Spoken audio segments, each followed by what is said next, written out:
Hi, I'm Laurence, Creative Director at Pfaff. Today we're talking to Brian Davies, Sales Manager at Pfaff Reserve Calgary, about the McLaren 12C, the 650S, and some other supercars as well. I hope you enjoy it. How's it going out there in Calgary? Is it warm? Is it beautiful, sunny? Like we're Uh, dying here we, in Toronto. we're getting a lot of rain, Yeah, but it's nice today, so hopefully it stays. yeah. So it's sunny. I don't know, 20 degrees or so. Yeah. So we're going to talk, I think, today about McLaren and specifically about the 12C. And maybe before we get into that, for those of the people watching that don't know much about you and are maybe outside of the Calgary supercar scene, tell us a little bit about how you know, got into uh, the McLaren world and into Pfaff. You've got quite a background with other exotic brands. Well, I primarily back many years ago, I was more in the construction end of things, so I didn't actually get into the car business till about 9 years ago. I started in the car business with GM. So I started at a high volume Chevy store. Did pretty well there. I wasn't there for very long. I was there for about 6 months, and then I joined Ferrari. So I started with Ferrari back in, I think, 2012, and spent about 3 years with Ferrari, Maserati, and then I ended up moving to Lamborghini. So I was with Lamborghini for just shy of 4 years, and then I'd already had a bit of relationship with some of the McLaren guys, just obviously over the years of working in the same market, and essentially was offered the opportunity to join Pfaff and run the store in Calgary. So it was a cool opportunity, and I jumped on it. So you're kind of coming at the McLaren world with a lot of experience with the Italian brands. Yeah, yeah, yeah. And I did obviously a lot of Porsches and stuff as well. Yeah. A little bit of everything, right? So I've always been a bit more of a car guy rather than just anchored to a brand. Yeah. So I appreciate all types of cars, not just not just maybe one type, right? So when we were first talking about shooting this video, I sort of I heard a rumor that you weren't the biggest fan of the 12C. So maybe we've set the scene a bit with your context. What were your initial impressions of it? Maybe when it first came out. I mean, when it first came out, I was obviously draped in the Italian flag, working for Ferrari, Right. right? So, I mean, the 458 was kind The of the king road, and greatest that, sounding car in the world, right? yeah. So it was one of the, that car was really in its prime back then. Mhm. Then the McLaren came out with the 12C. Um, I had some customers that obviously had bought both, and kind of heard mixed reviews just from guys that I knew that had purchased them, and that was really my only experience with them back then. I never, didn't have the opportunity to drive them or really spend too much time up close with the cars personally. So more of what I was going off of was just based on what clients that I knew quite well had, their feedback on the car. Right. And it's very much like a car that's not an extrovert's car in the same way that a 458 is, right? Right. Yeah. It's almost like one of those cars that, at first glance it's kind of like, oh, that's interesting. It's a mid-engine car. And you really start to discover what's interesting about it once you start peeling away the layers and going like, oh, it's like carbon fiber construction, and it has a very interesting gearbox, and the engine's really interesting, and the hydraulic suspension is interesting, and all of this stuff that you don't, really see from the outside until you kind of get into it, right? Right. Yeah. And then obviously McLaren at the time being, pretty new to the market in terms of building, supercars of that caliber. It was a lot of unknowns, right? Have you had a chance to drive one yet? I have actually, yes. Yeah. Tell me what you think of it. I I mean, definitely, it's a great car. It has, you know, like you touched on. I mean, you know, technology wise, I think for you know for definitely the bracket it's in right now in terms of you know value for dollar. Yeah. Uh, I think it's definitely a little bit of an overlooked car. Mhm. You know, just hey, you're getting into that you know sub 150 range. You've got cars out there that are you know holding in the market in that range that are not really offering you quite as much car as the 12C does, right? Yeah. Um, you know, and I also think too that you know as McLaren has spent more years in the market, and obviously you know new cars coming out, more people getting behind them. You know, I think the trust in the brand is growing, Yeah. which I think is making people start to look at those cars a little bit more than they did early on. Yeah. Yeah, I think you touch on a really good point that, you know, at that price, there's very little else that's going to give you carbon construction, that's going to give you that level of performance and technology.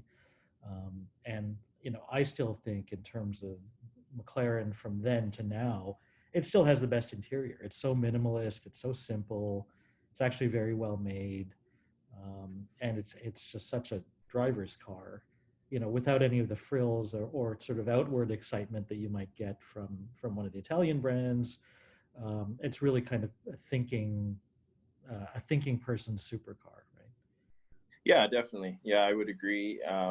You know, I think it's yeah, it's definitely. I mean, even to get a dual clutch gearbox Mhm. in that price range, that level of power, Yeah. a lot of the competition, you know, cars that would be competing with that car in that bracket are feeling a little dated just with the gearbox alone, right? Right. So, you know, the 12C evolved into the 650, and you know the 650 pretty well. Yeah. I think you've said yourself that the 650 is kind of the supercar bargain of the century. Tell us why you think that is. Basically, I mean, I the 650 was the first McLaren I ever drove, Mhm. and while I worked for Lamborghini, Mhm. I got one in on trade, and you know, right then, I mean, I took the car home for a night, and honestly, was blown away at how good the car was. You know, gearbox, brakes. I really like the look and styling of the car.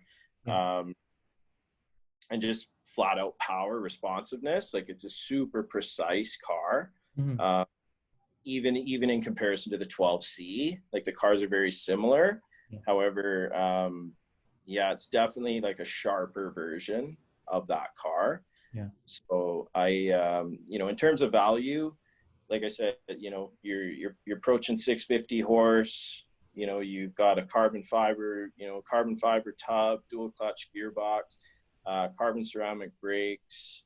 You know, car's super light, super fast. It's got the cool doors, and you know, you're now seeing those cars, you know, low 200 to, you know, even sometimes upper hundreds. Mhm.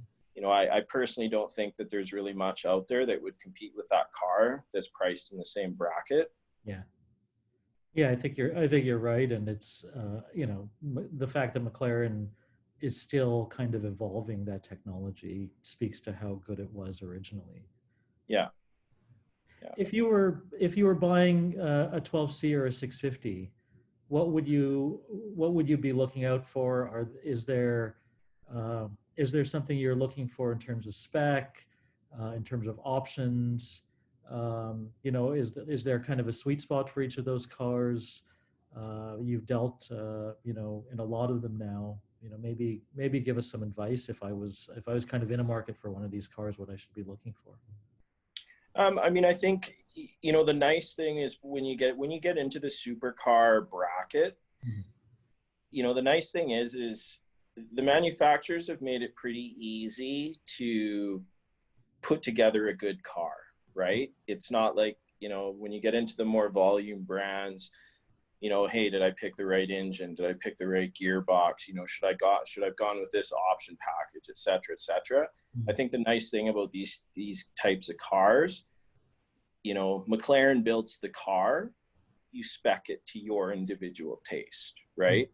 So, you know, every car is created equal in, you know, in terms of performance, even a lot of the options, right? I mean, there isn't a lot of equipment to add or take away from the car, right? So, you know, I tend to find, you know, where we live, our roads are, you know, not quite as nice as some other areas. So having, you know, front lifters is, you know, is a nice option definitely to have on these cars, so that you can protect your big money front bumper that's made out of carbon fiber. Yeah. And the brake ducts that are made out of carbon fiber too, right? Yeah, yeah. So yeah, that's definitely a nice option to have if, like I said, it's a vehicle that you do want to use quite regularly. Because one thing with McLaren, they are very comfortable cars. They're easy to live with in, you know, day-to-day driving. Suspension handles beautifully. Gearbox handles really well. So yeah, I mean, I definitely think that that's a good option. You know, depending on whether you're going with a, you know, a coupe or a spider, as you and I both know, spiders, you know, if you're into your music, you usually want to opt for the better stereo, because you do tend to lose a lot of your sound just having the top off the car. So the upgraded sound system is usually a good, you know, a good feature to get in any, you know, spider version of a supercar. Seats are very individual, right? So, I mean, you know, if you're somebody that wants to have more of a racing style seat, or you like having the, you know, the comfort of, you know, full electrics, you know, that's individual. Generally electric comfort seats are generally better sellers, Right. I find. So you kind of limit yourself in the market a little bit when you go with full race seats, you know, in a like that. But like I said, at the end of the day, it's all individual taste, right? How would you characterize, you know, these McLarens versus maybe some of their Italian contemporaries or other exotic cars, like from a character perspective? What's different about them? And, you know, how do they, you know, what kind of driver do they suit better, or owner? Right. You've kind of talked about McLarens being more daily usable, but are there other kind of differences, you know, in terms of their character compared to the stuff that you've had experience with in the past? Yeah, I mean, I would say, you know, as an example, I mean, if you were, you know, going to compare against, say, you know, Lamborghini Gallardo, for example, similar similar price bracket now, generation, etc. You know, if you're going to look For at a, 12C. what's that? For a Gallardo versus a 12C, you're saying? Yeah, Yeah. or even a 650. The 650. Yeah. I mean, they are similar cars. They're, you know, they're not miles apart in terms of their, you know, their market values these days. So I mean, I think, you know, both, you know, Lamborghini Gallardo, they have their range going from, you know, their first gen cars up to their second gen cars, Superleggeras, that sort of thing. So I think they kind of have the same sort of, you know, variance in their pricing. I would say, you know, the Lamborghini, it definitely gives you a different feel. It's a different drive, you know, vast majority of them being all-wheel drive. Right. Definitely get a different driving dynamic. Personally, I feel I was always a sport bike guy, always rode sport bikes, so I'm not wired normal. I'm a little crazy that way. Right. To me, McLaren drives like a sport bike on four wheels, you know, just in terms of how, you know, you connect with the steering, suspension, The lightness. right? Power to weight ratio. They kind of give you that same sort of sensation that you are used to on a bike, but in a car. Yeah. Where you get into, say, like an all-wheel drive car, different steering, different suspension. It does numb things a little bit. I don't get the same feeling of connectivity to the road as I do in McLaren.